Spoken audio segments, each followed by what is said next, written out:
Aries, to save some time, I already shuffled the cards and laid them out. I'm using a Celtic 10 card spread that allows me to look at past, present, and future influences for the week. And as always, I'll be teaching the tarot through each card so you not only receive your message, but you start to build your own intuitive skill sets and relationship with the cards, because that's what this channel is all about, getting into the tarot for our betterment. And this week, your betterment lies in untangling the conflicting emotions, egos, accomplishments, what you desire in the future, how you want to live your life. All those things are being laid out in the Five of Wands. The Five of Wands is good luck in the area of tarot and numerology, and the wands are our creative energy. But at this point, we're like scattered. Our wands are kind of a little all over the place.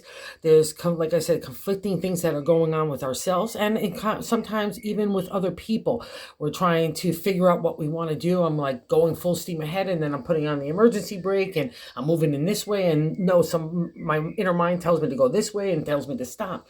You kind of need a reprieve. You need to kind of gather your resources and gather yourself together. You need to have a start conversation with yourself, like, what do you really want to do?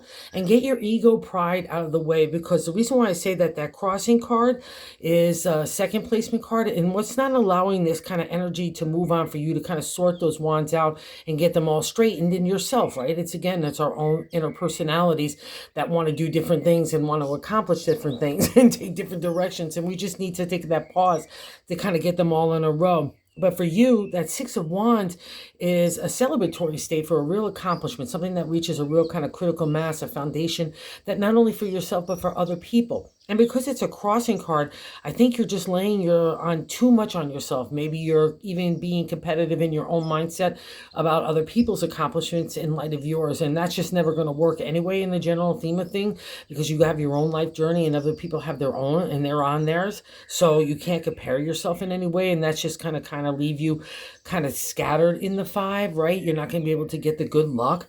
And also too, because we feel scattered and we're trying to figure out stuff, it could like spur up like insecurity, fears, and anxiety. And once that gets into play in the 5-2, then you really kind of lost the plot. So let's remove any ego pride from decision making, especially comparison to other people or other things, or even your own past. Like if you've had some hits and you're saying, well, I got to have that hit again when I go and do this new thing. And that's just not how it always works. You know what I mean? You just got to go for the flow. You're taking a life journey. And remember, they say, all mediums say that we've designed this life ourselves. So you might as well groove into it. And again, that's part of Aries, because Aries rules ego pride as the first sign of the zodiac. So don't play into it, because it's just not a creative energy. If you want to turn it into being ego pride for yourself of your accomplishments, being able to build upon that and move on, that's a great reflection of it. But if you're just going to kind of wallow in it or compare yourself, that's just not going to get you anywhere. And I'll also say this too, you need some nurturing to yourself. I think that's going to kind of calm the storm that's going on with this kind of stuff. Because the third card placement is the God placement, of the way that God wants to help us navigate the week. So we have the major arcana card here of the Empress, Mama, Mother Earth. So getting back into nature is always really helpful. It gets us grounded. It gets us into clear thinking and clarity of our decision making. You know, and especially because it's sitting on top of the Five of Wands, I would also say this, cut yourself some slack. Because the thing about the Empress, sometimes we could be like spring and summer, oh hey, ha ha ha. But the next thing, we're like the frozen tundra of winter, not only with just other people, with ourselves. And it just, again, that cuts off all creativity. And the Empress is there with a little nurturing and a little sunshine and water of love and the light of God. The Empress emerges, you know, to reap the new harvest. Okay, so give yourself that time to reflect again, because that's the only way. It's not going to happen in the chaos, which you already are in. That's what the Five of Wands is reflecting. And then we have a whole dose of ego pride and all that other kind of stuff. So you're just kind of stuck, and you need to kind of get into a new direction. And the Empress, like a mama, saying, come over here, little child. Let's go over here, Aries. Let's just take a reprieve, sit in the lush green grass, and see our potential for tomorrow. And you're ready for it too. That's, I think, the kind of just you want everything yesterday is only adding to the wand situation here. The Knight of Wands in the fourth placement is the gut of the feeling, I like to say, in the base of the matter of the reading. And the Knight is kind of like a reflection of Aries to me. Let's take off in a new direction for the wands, our creative ideas. I don't know where we're going, but I know I need to kind of get out of this stagnant rut I'm in right now. Even stagnation becomes comfortable after a while, right? And fearful to make a new move. And the Knight is here to stir it up for you. And see, at his feet, he's already got some accomplishments. He's already got some props about him. So he knows how to go to A to B to C. And maybe it's like, oh, that could be tiresome, but not to the knight. He looks at it as an adventure and a joy in the adventure, right? And he's got that big wand of imagination, kind of your domain as well. So buy into this. And what's so nice here too, like should help you settle down, is the fifth card placement along with the knight here in the fourth. And the fifth is the past reflection, what's leaving our life. It's the Knight of Cups, taking new thoughts for the idea of the heart, right? I don't know again where we're going here, but I'm ready to explore. And it's in ethereal water, right? That enlightenment time, we're coming out of it. It's part of the reward that you have. But you're kind of getting yourself all wound up in the negative side of the scales instead of the positive side. From all the signs that God and the universe have given you, you're not buying into it, and you're kind of scattering yourself, like, you're going a kind of a whole lot of different directions instead of the one thing. It's kind of like trying to light wet firewood. You can exert a whole lot of energy, but it doesn't necessarily mean you're going to get anywhere with it. Okay, so that's kind of like the reflection of the Five of Wands. So I want you to go back to the Knights and make you see how good you feel, because it's in your gut and it's in your past. So you've had that encounter, which is nice. Oh, and now we're probably so welcome here in the sixth card placement. And this is just another validation that you need to take a breather and you need to calm those thoughts. You calm your spirit, calm your heart, calm everything, right? And remember, Aries also rules anger, rage, again, in conjunction with ego, pride, and Saturn is in your sign right now till September. And Saturn is the taskmaster, so it's going to push all your buttons in every single way. And that's also, too, a reflection. Like I said, if there's other people in situations that you feel like you're, challenging with all the time, or coming up against those kind of things, even jealousy, ego, pride of their side or your side, whatever. Just again, that friction that's happening, it's meant for your betterment. It's meant for you to decide what you really want to do. And it's also meant for you to learn to get along with people and to speak softly along with that smart mind, and to be able to find other people's perspective and viewpoints. It's a lesson for all of us, but you're kind of going through it right now. So, and especially sitting under the Empress, if it's any family members or someone that you look as a mama, or a leader, or, kind of that nurturer yourself, if that friction is there, just find how you can make that balance. Again, that's just how we go through life. That's also part of the Empress's card. And remember, when a major arcana appears, it's a life lesson. So you're meant to learn something. And that's a reflection here. Like I said, in the sixth card placement is what happening right now. We have the major arcana card, the Hangman.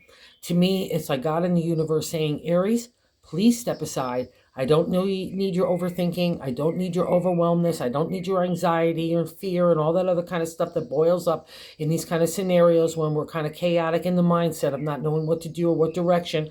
You need stillness. And in that peace comes the clarity. And that's the Hangman. It's like God and the universe say, step aside. I got your back.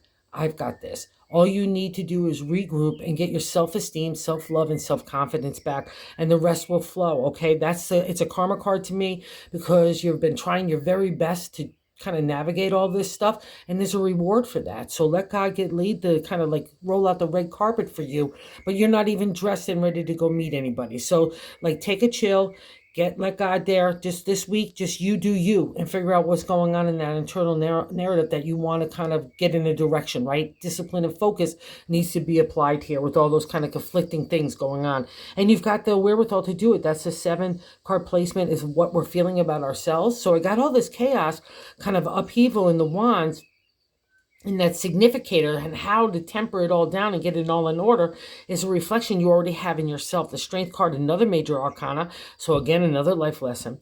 And in the modern day tarot, it's a wherewithal to do anything. I can multitask. I can take on this and that and that and this. And maybe you think so too. That's all great and dandy. But again, there's a reprieve. I think that might be that kind of lion attitude. Also might be upheavaling the chaos. And like you might be feeling like you're pulled in a whole lot of directions, and you need to pull on yourself right now and give yourself that direction, okay, first and foremost. And that's another reflection of the Strength to the ancient tarot. It was learning to live with the lion that we all have, right? All those animal instincts of anger, rage, ego, pride, right? We have to overcome them, so then we're not like lying down, we're not lying down to defeat. We're the master of those kinds of thoughts. And so much about tarot is the mastery of thought, right? Whatever starts in our mind is going to come out our mouth, our actions, our words, our attitude or approach, and the seven says you've got this. And maybe that's part of the lesson. So start there, get the mindset in order and balance, get any of that ego pride out of there. You'll be surprised how much can linger in that area, and get yourself settled so you could come to that decision making. And I'll tell you this, I'm just going to stick with it because the eighth card placement, eight, is the Eight of Swords. The eight is the refresh, rejuvenation, restart in the area of numerology and tarot. But in the swords, it doesn't really feel it. It feels like the gerbil wheel of hell. We're just going around and around and around of indecision and indecisiveness. We can't make up our mind about anything. And that only makes the Five of Wands situation all that more chaotic, right? And this is how other people look at you. So we don't want to have people looking at us like we're just kind of exerting our energy nowhere. And it's all because you're not feeling your own groove. You're not feeling your identity of who you are and the way you want to live your life. There's new stirring. So let's say one part of your life had to be put on hold while you do other stuff. Doesn't mean you can't go back to it in little bits and pieces or make the time.